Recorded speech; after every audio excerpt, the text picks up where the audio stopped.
उसमें हमने मेन जो मैकेनिज्म था, जो फेनोमेना था, दैट वाज डिफ्यूजन। वहाँ भी गैशियस एक्सचेंज डिफ्यूजन के प्रोसेस के थ्रू होती है। हमारी बॉडी के अंदर भी जो गैशियस एक्सचेंज है वो भी किस प्रोसेस के थ्रू होनी है? डिफ्यूजन के प्रोसेस के थ्रू, ठीक है। लेकिन डिफरेंसेस कहाँ आने हैं? वहाँ पे प्लांट में हमने पढ़ा था कि कोई स्पेशलाइज्ड ऑर्गन या ऑर्गन सिस्टम नहीं है। कोई स्पेशलाइज्ड ऑर्गन या ऑर्गन सिस्टम, ऑर्गन्स तो थे लेकिन गैशियस एक्सचेंज के लिए नहीं था। ऑर्गन्स तो थे प्लांट के पास लेकिन गैशियस एक्सचेंज के लिए। लेकिन हमारी बॉडी के अंदर अल्लाह ताला ने ऑर्गन्स भी रखे हैं और उन ऑर्गन्स को मिला के ऑर्गन सिस्टम भी बनाया है। ऑर्गन्स को मिला के ऑर्गन सिस्टम भी बनाया है। किस पर्पज़ के लिए बनाया है organ system? Exchange of gases के लिए। तो ह्यूमंस की बात कर रहे हैं हम, बाकी एनिमल्स की नहीं कर रहे। तो इसलिए ह्यूमंस के अंदर जो गैशियस एक्सचेंज वाला सिस्टम है that is respiratory system, that is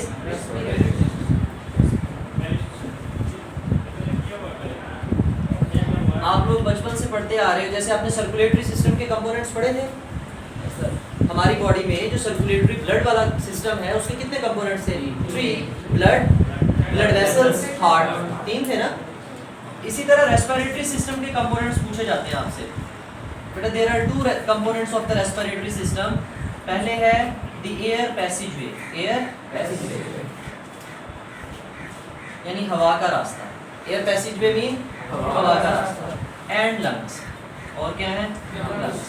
ये 2 चीजें हैं हमारे पास, 2 मेजर कंपोनेंट्स हैं रेस्पिरेटरी सिस्टम के। एक हवा का रास्ता यानी नाक, ठीक है, ये नेजल कैविटी सारी, इंटरनल नॉस्ट्रिल्स हमारा हलक, फेरेंक्स इसको कहते हैं। फिर उसके बाद लेरेंक्स आ जाएगी, लेरेंक्स के बाद ट्रैकिया, ट्रैकिया के बाद ब्रोंकाई। लंग्स तक जाते जो रास्ता है नंबर 1 पे, वो रास्ता हम स्टडी करेंगे कि हर पार्ट का क्या फंक्शन है, हर ऑर्गन जो जोड़ा हुआ उसका क्या फंक्शन है। और लास्ट में हमारे पास जो मेन ऑर्गन होंगे वो कौन है? लंग्स। तो कितनी चीज़ें हैं हमारे पास रेस्पिरेटरी सिस्टम में? 2 मेजर चीज़ें हैं। Number 1 air passageway and lungs, air passageway and lungs, ठीक है। अब सबसे पहले हम एयर पैसेजवे देखते हैं। वो कहता है कि जो एयर पैसेजवे है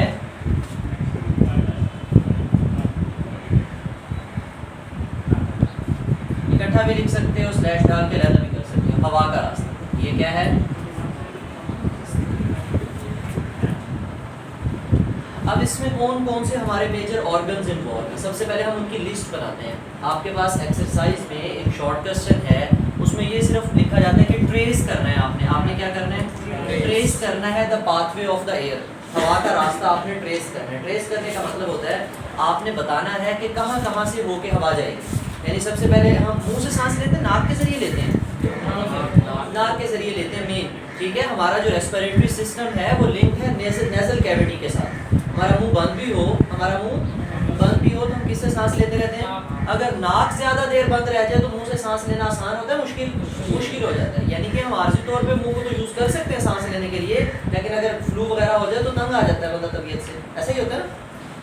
तो एयर पैसेजवे के अंदर जो सबसे पहले हमारे पास ओपनिंग्स हैं वो नेजल कैविटी की ओपनिंग्स हैं। इसकी ओपनिंग्स हैं यानी नाक के अंदर जो खला है इसको हम नेजल कैविटी कहते हैं। क्या कहते हैं बेटा? ये जो कैविटी है ना ये बाहर वाली साइड में भी खुलती है और अंदर वाली साइड में भी खुलती है। बाहर तो ये सुराख आपको नजर आ रहे हैं, नाक के नथने, हम इनको कहते हैं नॉस्ट्रिल्स। क्या लफ्ज़ बोलते हैं? नॉस्ट्रिल्स। इसी जैसे ये सुराख बाहर की तरफ नजर आ रहे हैं ना, ऐसे ही ये दोनों सुराख हलक में भी हैं, अंदर वाली साइड से गले में, ठीक है। जो पहले डेल सी है आपकी उसके पीछे होते हैं। सम टाइम आप कोई चीज़ खाना खाते हो या बोतल पी रहे हो, पानी पी रहे हो, आपको दोस्त ने हंसा दिया है, ठीक है, तो फिर वो बोतल कहाँ से बाहर आती है? नाक से। इसका मतलब हमारे हलक का और नाक का कनेक्शन है ना अंदर। तो ये जैसे नाक बाहर की तरफ खुल रहा है ऐसे नाक अंदर हलक में भी खुल रहा है, ठीक है। तो अंदर भी नॉस्ट्रिल्स हैं और बाहर भी नॉस्ट्रिल्स हैं, तो हम उनको अलग-अलग करके पढ़ेंगे, ठीक है। यहाँ लिख लेते हैं हम। सबसे पहले क्या आएंगी? External nostrils. क्या आएंगी? आपकी बुक सिर्फ नॉस्ट्रिल्स लिख देगी या एक्सटर्नल नॉस्ट्रिल्स लिख देगी? क्या लिख देगी? यानी हम एक्सटर्नल नॉस्ट्रिल से अंदर चले गए तो ये क्या आ गई है? अब नेजल कैविटी, यानी नाक के अंदर कैविटी तो नेजल कैविटी, मुंह के अंदर कैविटी तो ओरल कैविटी, ठीक है। तो हम नेजल कैविटी में चले गए। किसमें चले गए हैं? नेजल कैविटी में। नेजल कैविटी के कितने हिस्से हैं? 2। This is partition into 2 portions. 2 portion में इसकी पार्टीशनिंग की हुई है, ठीक है। अच्छा, जैसे हम नाक में चले गए हैं तो फिर अंदर वाली साइड पे नेजल कैविटी खुलेगी नहीं खुलेगी? खुलेगी। तो वो क्या होंगी? इंटरनल नॉस्ट्रिल्स, ठीक। अच्छा, इंटरनल नॉस्ट्रिल से फिर हम हलक में चले जाएंगे, गले में चले जाएंगे जहाँ फूट जाती है, ठीक है। तो वो रास्ता क्या कहलाता है? फेरेंक्स। क्या कहलाता है? फेरेंक्स। फेरेंक्स से अब दो रास्ते हो जाएंगे। फेरेंक्स से कितने रास्ते हो जाएंगे? दो। क्योंकि याद रखना pharynx is common for both. Pharynx से फूड भी गुजरती है, फेरेंक्स से क्या भी गुजरती है? एयर। लेकिन एक वक्त में कितनी चीजें गुजरेगी? एक चीज गुजरेगी। एक वक्त में एक चीज। अगर खाना खा रहे हो, अगर खाना हलक में पहुंचा हुआ है तो आप सांस नहीं लोगे, ठीक है। जब आप यूं सॉलो कर रहे होते किसी चीज को तो एक लम्हे के लिए सांस रुक जाता है, लम्हे के लिए सांस। लेकिन अगर खाना खाते हुए आप बोलने की कोशिश करो, खाना खाते हुए हम पढ़ेंगे कि बोला कैसे जाता है, how the sound is produce, sound कैसे प्रोड्यूस होता है, ठीक है। तो साउंड प्रोड्यूसिंग ऑर्गन जो है वो लैरिंक्स है। क्या है?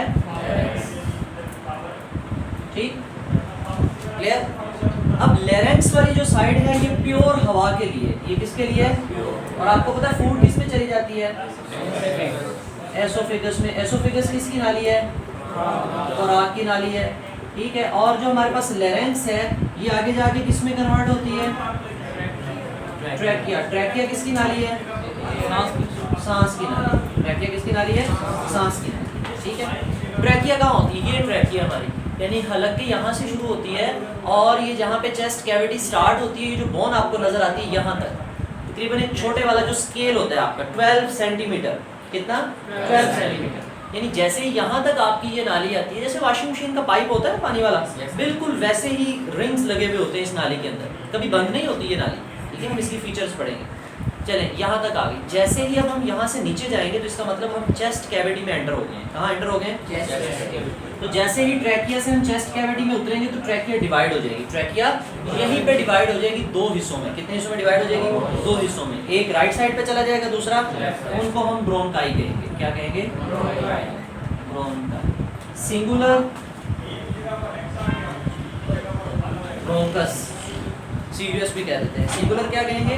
ब्रोंकस। प्लूरल क्या कहेंगे? ब्रोंकाई। ये सब ऐसा स्ट्रक्चर होगा थोड़ा सा। ये आपके पास ट्रैकिया आ रहा है तो ये ब्रोंकाई बन गए और ये उनसे आगे क्या लगे हुए होंगे? ठीक है। ट्रैकिया कितने हिस्सों में तकसीम होगी? दो। अच्छा, अब ट्रैकिया डिवाइड हुई ब्रोंकाई में। जैसे ही एक ब्रोंकाई लंग्स में जाएगी ना तो फिर जो एक ब्रोंकस है वो फर्दर डिवाइड हो जाएगी into smaller tubes called bronchioles। इसमें डिवाइड हो जाएगी ब्रोंकियोल्स में। छोटी छोटी नालियां बन जाएंगी। क्या बन जाएगी? ये जो एक नाली है ना, छोटी नाली, इसको हम थोड़ा सा बड़ा करके देखते हैं। लेट के ये नाली जा रही है, ठीक है। या आहिस्ता आहिस्ता एक तो नाली छोटी होती चली जाएगी। क्या होती चली जाएगी? छोटी हो जाएगी। ब्रोंकियोल क्या है ये? एक वक्त आएगा इसमें कार्टिलेज खत्म हो जाएगा। इसमें कार्टिलेज हम पढ़ेंगे कि ट्रैकिया कार्टिलेज की बनती है। ट्रैकिया किसकी बनती है? जैसे हमारे ये कान की हड्डी है, ठीक है, तो इसी तरह ट्रैकिया भी कार्टिलेज का बना होता है। ट्रैकिया भी किसका बना होता है? कार्टिलेज का। तो जैसे ही हम यहाँ पहुँचते हैं तो कार्टिलेज क्या हो जाता है? बिल्कुल कार्टिलेज खत्म हो जाता है। और ये जो नाली है पहले वो ब्रोंकियोल कहला रही होती है। क्या कहला रही होती है? तो जैसे उसमें कार्टिलेज खत्म हो जाता है ऑलमोस्ट ब्रोंकियोल्स के एंड में और थोड़ी सी आगे नाली जाती है तो इसको हम कहते हैं एल्व्यूलर डक्ट। क्या कहते हैं? एल्व्यूलर डक्ट, ठीक है। और ये आगे जाके एक क्लस्टर ऑफ पाउचेस में खुलती है, यानी एक गुच्छा होता है थैलियों का। ये एक थैली, दो, तीन, चार, काफ़ी सारी थैलियाँ गोल पाउचेस हैं। क्या है? पाउचेस हैं। तो क्लस्टर ऑफ पाउचेस में ओपन होती है जिसको हम कहते हैं एल्वियोलाई। क्या कहते हैं? एल्वियोलाई। ये आपके पास पूरा एयर पैसेजवे है। ये क्या है? एयर पैसेजवे, हवा का रास्ता है कि हवा कहाँ कहाँ से जाएगी। सबसे पहले क्या है? External nostrils, nasal cavity, internal nostrils, larynx, trachea, bronchi, bronchioles, alveoli. The alveoli provides the respiratory surface in humans। हमारी बॉडी में जो गैसियस एक्सचेंज हो रही होती है, जो ऑक्सीजन और कार्बन डाइऑक्साइड का तबादला हो रहा होता है, वो किस जगह पर होता है?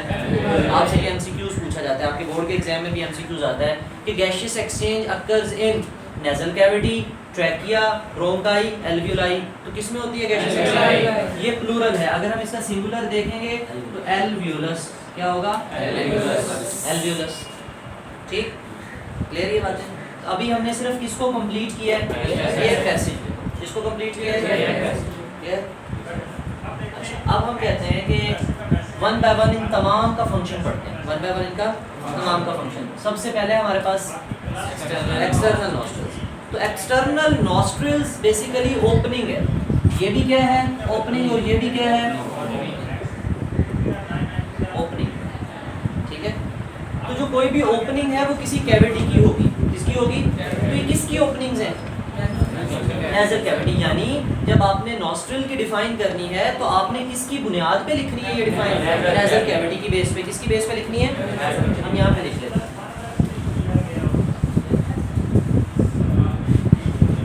सिंपल सी डेफिनेशन बनेगी क्या कि nasal cavity opens outside.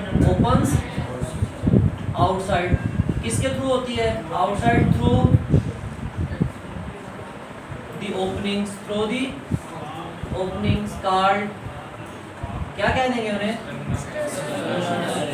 External nostrils. Clear? कि नेजल कैविटी बाहर की तरफ खुलती है, जिन सुराखों के जरिए, जिन ओपनिंग्स के जरिए खुलती है उनका नाम क्या है? External nostrils. अच्छा, अब अंदर वाली बात करते हैं। हम इसी तरह कहेंगे कि नेजल कैविटी ओपन्स इनसाइड। कहां पर खुलेगी? इनसाइड द, कहां पे? फेरेंक्स में। Through the openings. उन ओपनिंग्स को क्या नाम दे देंगे? Internal nostrils. क्या नाम दे देंगे? Internal nostrils. क्लियर? अच्छा, उसके बाद थोड़ी सी बातें किसकी है? Nasal cavity. किसकी है? Nasal cavity. तो नेजल कैविटी क्या है? Nose encloses a cavity called. नाक के अंदर एक कैविटी है। नोज में क्या है? नेजल कैविटी किसके अंदर है? नोज में। उसका नाम क्या है?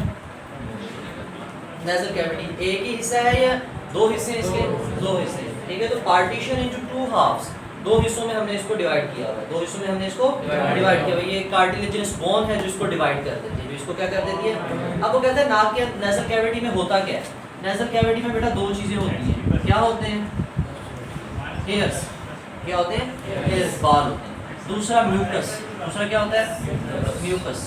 ये दो चीजें होती हैं हमारी नेजल कैविटी के अंदर। नेजल कैविटी में कितनी चीजें हैं? दो चीजें। कौन कौन सी? Hairs and mucus. Hairs and mucus. अब हेयर्स कैसे हैं? जैसे सर के बाल होते हैं ऐसे? नहीं, these are very fine hairs. ये क्या होते हैं? Fine hair. बड़े रेगुलर तरीके से जो है ना वो लगे हुए होते हैं। छोटे छोटे होते हैं, बड़े फाइन होते हैं। बड़े क्या होते हैं? फाइन। और म्यूकस क्या होता है? सिक्रीशंस है। म्यूकस क्या है? सिक्रीशंस है। जैसे कान में वैक्स होती है, मुंह में सलाइवा है, ऐसे ही नाक के अंदर म्यूकस होता है। नाक के अंदर क्या होता है? म्यूकस होता है। ठीक है। अब इनका फंक्शन क्या है? इन हेयर्स का और म्यूकस का क्या फंक्शन है? The main function of the here is filtration. ये क्या करते हैं? एयर को फिल्टर करते हैं, हवा को क्या करते हैं? यानी आप किसी डस्टी एरिया में खड़े सांस ले रहे हो तो क्या सारी मट्टी आपके लंग्स में चली जाती है? नहीं। आपके जो नाक में हेयर बाल लगे हुए हैं ये उस मट्टी को फिल्टर करते हैं, उस मट्टी को रोक लेते हैं। जो बड़े बड़े पार्टिकल्स हैं उनको नाक के अंदर से गुजरने नहीं देते, उनको नाक के अंदर से गुजरने नहीं देते। बात समझ आइए? एक तो ये हवा को फिल्टर करते हैं, हवा को फिल्टर करते हैं। और दूसरा वो जो डस्ट होती है वो डस्ट किस में स्टक कर जाती है? किस में फंस जाती है? म्यूकस में फंस जाती है। किस में फंस जाती है? म्यूकस में फंस जाती है। और दूसरा म्यूकस का काम क्या होता है? आपके आने वाली हवा को मॉइस्ट करता है। क्या करता है? गीला करता है, नमी वाला बनाता है। कैसा बनाता है? नमी। मैं अक्सर एग्जांपल देता हूँ कि अगर आप किसी गर्म इलाके में खड़े सांस ले रहे हो, कभी ऐसा हुआ आपने सांस लिया हो, क्योंकि हवा तो बहुत गर्म होती है, आपने सांस लिया, आपको यार मेरी तो सारी नाली गर्म हो गई है सांस में, कभी ऐसा हुआ? नहीं। या आप फुल सर्दियाँ हों और आप सांस लो, आपको यार मेरी तो सारी नाली ठंडी यख हो गई है लंग्स तक, यानी हवा सांस लें और बड़ी ठंडी जो है ना वो हवा जाए लंग्स में और लंग्स ठंडे हो जाए, कभी ऐसा हुआ? नहीं। क्यों? क्योंकि जब हवा नाक में से गुजरती है उसको एक तो क्या किया जाता है? मॉइस्ट किया जाता है, गीला किया जाता है। दूसरा उसका टेम्परेचर मेंटेन किया जाता है। क्या किया जाता है? यानी nearly equal to the body temperature, nearly equal to the body temperature बनाया जाता है। बॉडी का टेम्परेचर कितना होता है? ऑलमोस्ट 37 किया जाता है, ऑलमोस्ट 37। इसलिए जब आप अचानक फुल गर्मियों में बाहर निकलते हो तो आपको वक्ती तौर नज़ला हो जाता है। क्यों? क्योंकि बाहर हवा गर्म होती है ना, तो म्यूकस ज़्यादा चाहिए आपकी हवा को जो है उसका टेम्परेचर मेंटेन करने के लिए। तो हमें थोड़ी देर के लिए नज़ला होता है, हम नहाते हैं तो ठीक हो जाता है। ऐसा होता नहीं होता? अक्सर होता है। क्या फंक्शन है हमारे नेजल कैविटी का? एक तो हेयर्स है और दूसरा हेयर्स क्या करते हैं, फाइन हेयर्स है जो फिल्टर करते हैं और म्यूकस हवा को मॉइस्ट भी करते हैं और क्लियर। तो जो मट्टी जो गर्म पार्टिकल इवन के इंसेक्ट्स वगैरह भी उनको भी नहीं जाने देता, अगर कोई चला भी जाए तो वो म्यूकस में स्टक हो जाता है, ये मर जाता है, ठीक है, क्लियर ये बात। और इसमें वो डस्ट पार्टिकल्स मिक्स होकर माउस बन जाते हैं, ऐसे माइस चूहे बन जाते हैं। चले नेक्स्ट है हमारे पास फेरेंक्स। क्या है, नेजल कैविटी से अब हम कहाँ जाएंगे, फेरेंक्स में। कहाँ जाएंगे, फेरेंक्स, ठीक है। अब फेरेंक्स जो है this is a muscular passage, यहीं पे पढ़ लेते हैं इसके बारे में। ये किस चीज़ की बनी हुई है, ये आपने जब फूड के बारे में डाइजेशन वाला सिस्टम पढ़ा था तब भी पढ़ी थी आपने। तो फेरेंक्स जो किस चीज़ की बनी हुई है, मसल्स की। It is common for both, food भी गुजरेगी लेकिन एक वक्त में फूड गुजर रही है तो क्या नहीं गुजरेगी, अगर एयर गुजर रही है तो फूड रोकनी पड़ेगी, ठीक है। It is common for both food and, ये इस तरह होती है ना आपके पास, ये लेट के ये वाला सारा पोर्शन फेरेंक्स है, ये सारा पोर्शन। अब हम यहाँ पहुँचे हैं तो यहाँ पे हमने लेरेंक्स भी बनानी है, ट्रैकिया भी बनानी है, लेरेंक्स भी बनानी है और ट्रैकिया भी बनानी है, यानी कि फेरेंक्स आगे कितने हिस्सों में डिवाइड होने जा रही है, दो। यहाँ तक फूड भी इकट्ठी आ रही है और एयर भी आ रही है, फूड भी आ रही है और एयर भी आ रही है, ठीक है, क्लियर। अगर आप सामने वाली साइड पे देखो ना तो ट्रैकिया सामने वाली साइड पे, ट्रैकिया, ट्रैकिया के पीछे क्या है, oesophagus. In front of the oesophagus, oesophagus के फ्रंट पे सामने वाली साइड पे क्या है, सांस की नाली। यानी अगर आप यहाँ से खोलो तो पहले सांस की नाली आएगी, खुराक की नाली आएगी, सांस की नाली पहले आएगी, ठीक है। यानी इस बंदे का मुंह इस तरफ है तो ये कौन सी नाली होगी उसकी, सांस की नाली। ये कौन सी होगी उसकी, खुराक की नाली। ये कौन सी होगी, तो अभी हम किसकी बात कर रहे हैं, सिर्फ फेरेंक्स की। किसकी बात कर रहे हैं, फेरेंक्स की। तो फेरेंक्स जो है ये फेरेंक्स का फ्लोर है, ये फेरेंक्स का at the floor of the pharynx, pharynx के फ्लोर में, फेरेंक्स के फ्लोर में there is a narrow opening, एक छोटी सी ओपनिंग है, यानी कि यहाँ पे एक छोटा सा सुराख है, यहाँ पे एक छोटा सा, इस ओपनिंग को हम कहते हैं ग्लोटिस। इस ओपनिंग को क्या नाम देते हैं, इस ओपनिंग को क्या नाम देते हैं, ग्लोटिस। ओपनिंग को क्या कहते हैं, ग्लोटिस। इस ओपनिंग के बाद बोन शुरू होता है आगे, यानी हमारा ये वाला रास्ता है, ये वाला रास्ता, ये किसके लिए है, ये एसोफेगस है, ये क्या है, एसोफेगस। तो हमने किधर जाना है, हमने ट्रैकिया में, हमने ट्रैकिया में, लेरेंक्स में जाना है, ठीक है। तो लेरेंक्स, ये जो ऊपर वाला टॉप पोर्शन है ना ट्रैकिया का, ट्रैकिया का ये ट्रैकिया, ये क्या है, the top of the trachea is called, at the floor of pharynx there is a narrow opening called, and glottis is guarded by a flap of tissue called epiglottis, called epiglottis। एपिग्लोटस एक छोटा सा ढक्कन है, एपिग्लोटस एक छोटा सा, इस opening के ऊपर इस सुराख को बंद करने के लिए एक छोटा सा ढक्कन है, इस सुराख को बंद करने के लिए छोटा सा एक फ्लैप ऑफ टिश्यू लगा हुआ है। क्या लगा हुआ है, फ्लैप ऑफ टिश्यू, जिसको हम क्या कह देते हैं, एपिग्लोटस। क्या कह देते हैं, एपिग्लोटस के बाद क्या शुरू होती है, लेरेंक्स। क्या शुरू होती है, और लेरेंक्स के बाद क्या आ जाती है, ट्रैकिया। लेरेंक्स के बाद क्या आ जाती है, ट्रैकिया आ जाती है। क्लियर ये बात।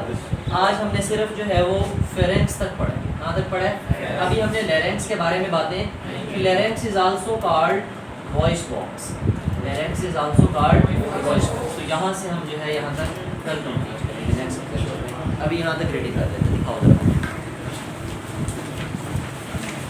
पेज नंबर है आपके पास 4, gaseous exchange in humans। In humans and the other higher animals, the exchange of gases is carried out by the respiratory system, by the respiratory system। यानी हमारे अंदर अल्लाह ताला ने एनिमल्स में और ह्यूमंस में एक सिस्टम रखा है, जिस सिस्टम का क्या नाम है, रेस्पिरेटरी सिस्टम। अच्छा, we can divide the respiratory system into how many parts, 2 parts। Number 1 is air passageway and number 2 is lungs। चलिए, air passageway. The air passageway consist of parts through which the outside air comes into the lungs, after which after the exchange of gases it goes out. This passageway consist of the following parts. अगर air passageway की define पूछी जाए तो आप ये पहली 1.5-2 line लिख देना, ठीक है। अब ये पूरे पैसेजवे के पार्ट्स हैं। Number 1, the nose encloses the cavity called, nosal नहीं बेटे, nasal cavity। It opens to outside through the openings called nostrils। The nasal cavity is divided into 2 portions by the wall। Each portion is lined by the fine hairs and mucus which filter the dust particle from the। आपसे function पूछा जाता है, write down the function of nasal cavity, write down the function of तो nasal cavity का ये function लिखते हैं हम, उसमें लिखते हैं एयर होते हैं, म्यूकस होता है, कि एयर को फिल्टर किया जाता है, मॉइस्ट किया जाता है, बॉडी के इक्वल जो है ना नियरली उसका टेम्परेचर किया जाता है। Each portion is lined by the fine hairs and mucus which filter the dust particles from the air. The mucus also moistens and warms the incoming air. गीला भी करता है और वार्म का मतलब हरगिज़ ये मतलब नहीं कि हमेशा गर्म ही करना है, कूल भी करना पड़ सकता है उसको, वार्म भी करना पड़ सकता है, ठीक है। Warms the incoming air and keeps its temperature nearly equals to the body. फिर कहता है nasal cavity opens into the pharynx by means of two small openings called वो इंटरनल नोस्ट्रल्स हैं। The pharynx is a muscular passage. What is pharynx? Pharynx के बारे में पूछा जाए तो यहाँ से लिखना है आपने। Pharynx is a muscular passage, it is common for both food and air. It extend to the openings of the oesophagus and the larynx. ये कहाँ तक फैला हुआ है? इधर देखो, ये लैरिंक्स है और ये ओसोफेगस है, ये लैरिंक्स है और ये, तो यहाँ तक फेरेंक्स आ रही नहीं आ रही? तो कहते हैं फेरेंक्स फैली हुई है लैरिंक्स तक और ओसोफेगस तक, ठीक है। लेकिन हवा किधर जाएगी? ओसोफेगस में या ग्लोटिस को क्रॉस करती हुई ट्रैकिया में उतर जाएगी? तो ग्लोटिस क्या है? ग्लोटिस ओपनिंग है। ग्लोटिस क्या है? ओपनिंग। किसके फ्लोर में है ये? फेरेंक्स के फ्लोर में। किसके फ्लोर में? तो वो कहता है कि हमारे यहाँ लिखा हुआ है pharynx is it extend the opening to the oesophagus and the larynx. The air goes from pharynx into the larynx. We know that glottis is a narrow opening. Glottis क्या है? Narrow at the floor of which leads to, जो किसकी तरफ जाती है? Side box देखो, recalling बता रहा है आपको दोबारा, ग्लोटिस बता चुका है आपको। The glottis is guarded by a flap of tissue called, बस बेटा यहीं तक हमने पढ़ा है। इसमें से अब जो शॉर्ट क्वेश्चंस आते हैं ना, वो ये शॉर्ट क्वेश्चंस आते हैं, differentiate between glottis and epiglottis, write down the function of nasal cavity, what do you know about pharynx, what do you know about pharynx. Clear? इस होल टॉपिक में कोई क्वेश्चन हो तो आप कमेंट सेक्शन में पूछ सकते हो। थैंक यू, अल्लाह हाफिज़।